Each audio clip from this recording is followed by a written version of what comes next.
Hello, listeners. This is Kat, and welcome back to Put Your Hands Up Podfics. This will be the continuation of Little Acts of Kindness. This will be part 66, chapter 66, entitled Hide and Seek.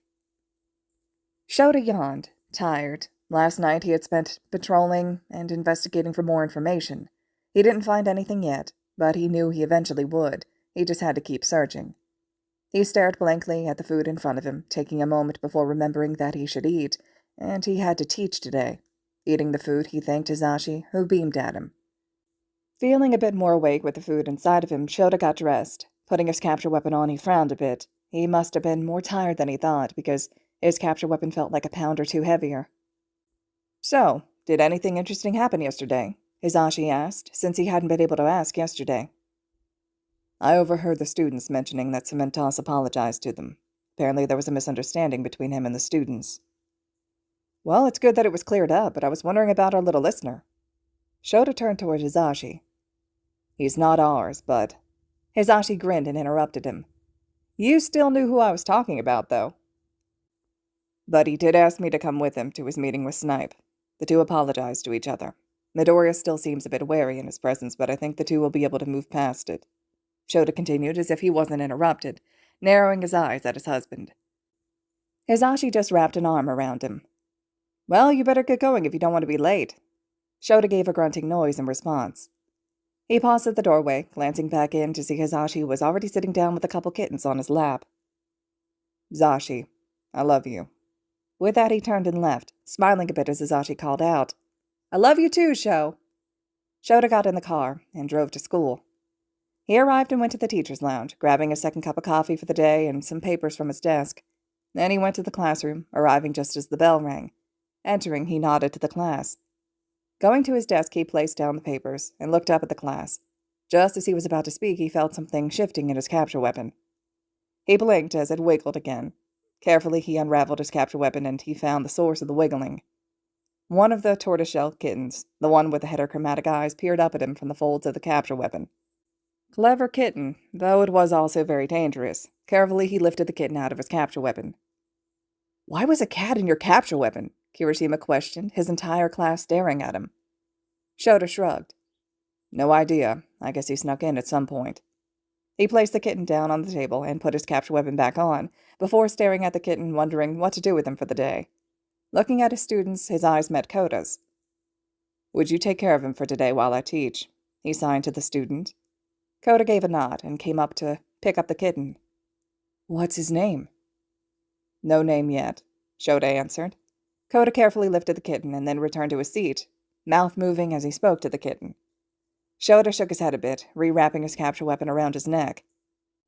Now that the distraction's out of the way, you need to prepare yourselves. He let his tone drop low and serious, staring at his class with intensity in his eyes.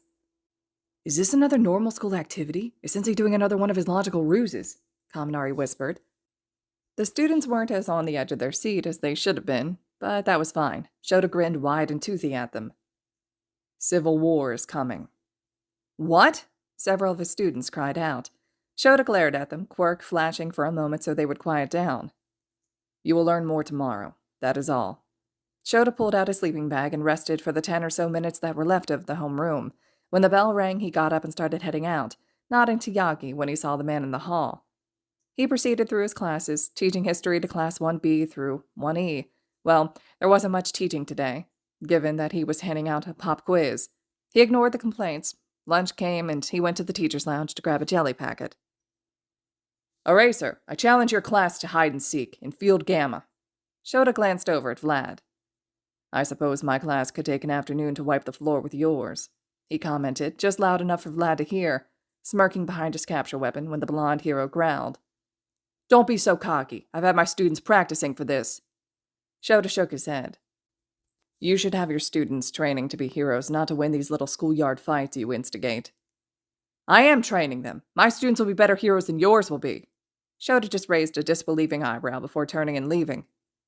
I'll see you on Field Gamma, Vlad called out. Shoda didn't respond, just kept walking until he arrived in class.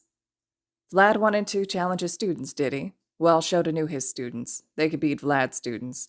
He stood at the front of the class and waited. The bell rang and his students came in. The second bell rang and everyone sat and became quiet. 2 seconds. They were becoming quicker. Shoda looked at his students. For our afternoon lesson, Vlad King has challenged us to hide and seek in Field Gamma. Shoda grinned at his students. We're going to beat them. A cheer went up. Yeah, let's show them how manly we are, Kirishima called out. Those extras have no chance, Bakugo said. Hide and seek? They'll never find me, Hagakure chuckled. Everyone go get changed, and then head to the buses. The class left the room. Shoda made his way to the bus and waited. Within 5 minutes, most of his students had shown up, and a couple minutes after that, the last of the stragglers appeared. Nodding, he opened the bus doors and let them in. The driver took off, and Aizawa looked at his students. Unlike normal children's hide-and-seek, this is different. You will be allowed to use your quirks, and if a seeker is near you, then you can do your best to get away. It doesn't matter if they see you, but you can't let them touch you. So this is a mixture of hide-and-seek and tag? Ojiro questioned. Shoda nodded. Class 1B has the advantage knowing this field better than you, but you had been here when you did the race with All Might. Use all of your training to your advantage. Yes, Sensei, they called out, grinning. Midoriya raised his hand a bit, looking nervous but determined. Shoda nodded at him. So we don't have to hide, so long as they don't touch us? That's correct. Midoriya gave a nod and jotted down some notes in his notebook. He sat down, smirking behind his capture weapon. Really, when would Vlad learn not to mess with him or his students? Such a silly notion to have a rivalry with someone who was clearly superior. After a 10-minute drive, they arrived at the field. They were the first to arrive. They waited 5 more minutes before Vlad showed up. Finally, we can stop wasting time waiting on you. Vlad narrowed his eyes. You pick hiding or seeking first. Seeking, Shoda answered, knowing it would give his kids a bit of time to get the layout and plan for their potential hiding spots in the next round. Vlad nodded. 10 minutes to hide. Get ready. Set. Go. 1B raced off into the densely packed Gamma field. Sensei, may we use our quirks now, or do we have to wait until the 10 minutes are up? You can use them now, Shoda answered. Yaoyorozu nodded and started making headsets and communication devices, passing them out as Shoji and Jiro started listening to the sounds. Koda, who was holding the kitten carefully in one hand, called down some nearby birds and sent them out. As the 10-minute mark passed, all of his students were equipped to send and receive information, and a plan of action had been created. You may now enter 1A, Vlad said. His students entered. Shoda watched the feeds with Vlad as his students started hunting down the others, Shoji, Jiro, and Koda providing information for discovered locations. Then a nearby tag team would hunt down the students. Shoda smirked as his students ruthlessly hunted down Vlad's students, using things they had learned to pursue them. One of the most valuable was the skills they gained from his gym. Some of them were even testing out moves he had demonstrated last time, with various levels of success. After about half an hour, all of Vlad's students were tagged. All right, Class 1A, your 10 minutes start now, Vlad said. His students took off, no hesitation. Vlad's students also worked to create a plan of action. Tokage, Monoma, and Kuroro scouted things out, Monoma using Tokage's quirk to deliver messages of whatever Tokage saw. Komori, Hananuki, and Kaibara were creating various traps. The rest of the students were hunters. But it seemed his own students had a plan. Bakugo, Midoriya, and Todoroki were all just out and about. Bakugo used explosions to fly away as he taunted Class 1B. Midoriya just jumped around and shouted at anyone who got too close. Todoroki, he literally made an ice castle. Shoda stared at the screen blankly as Vlad turned the volume up from his microphones. And yes, they heard correctly. Todoroki was singing Let It Go. Just, what? Why? Eraser, your student is ridiculous. And is clearly winning, Shoda responded. Several of 1B tried to break into the ice castle, only for Todoroki to rebuke them. This can't be allowed. We did give them permission to use their quirks. How was I supposed to know your student could do this? This isn't even practical for being a hero. You weren't. Next time you should make your rules more clear. And Shoda was cut off as a flood of green raced up and surrounded the ice castle, soon squeezing it until it shattered and Todoroki fell. Shiozaki taking the opportunity to tag him. And clearly it's not a big deal as your student took care of it, Shoda commented lightly before adding. You should believe in them more. Vlad glared at him, but Shoda ignored him as the game continued to play out. She also managed to use her vines to drive Bakugo into a trap set up by Komori. Then he saw her targeting Izuku, who tried to use voice but it didn't affect the vines. So he used One for All to jump away and used Erasure to erase her quirk, long enough for him to put some distance and escape. Unfortunately, He missed the way Tsutonori shot her horns at him and pinned him to a building, allowing him to be tagged.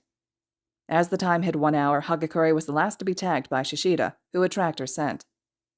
Before the end of the day, they got another 2 rounds in, and they were tied 2-2. "We won't tie next time," Vlad said, taking his students and leaving. Shoda turned to his students. "Good job, everyone. Though I do have a question for you, Todoroki." "Yes?" "Why did you create a castle?" "I wanted to see if I could." Shoda nodded. "What was your plan if it failed?" "To create walls of ice to block them, and fire if they managed to get past." "That's good that you had a backup plan. Tomorrow we will have a creative quirk experiment in class, so you can practice making castles in other buildings then." Todoroki nodded. "Yes, Sensei." "Now let's get back to the classroom." During the bus ride home, Shoda started writing notes of what he had noticed during the exercise, suggestions and improvements. His students changed and arrived at the classroom, a few minutes left before the bell rang. "Write a report. It can be any length, of what you think you can do better, or what worked well." "Yes, Sensei," his students chorused, and the bell rang. They got up to leave, Toda coming forward and handing him the kitten. "Thank you," Shoda said, nodding to the student, who smiled and headed out. Shoda spent the next hour finishing up his notes and waiting for Midoriya. As the hour came to an end, Midoriya showed up. "You ready to go home, kid?" There almost seemed to be a pause before the kid nodded.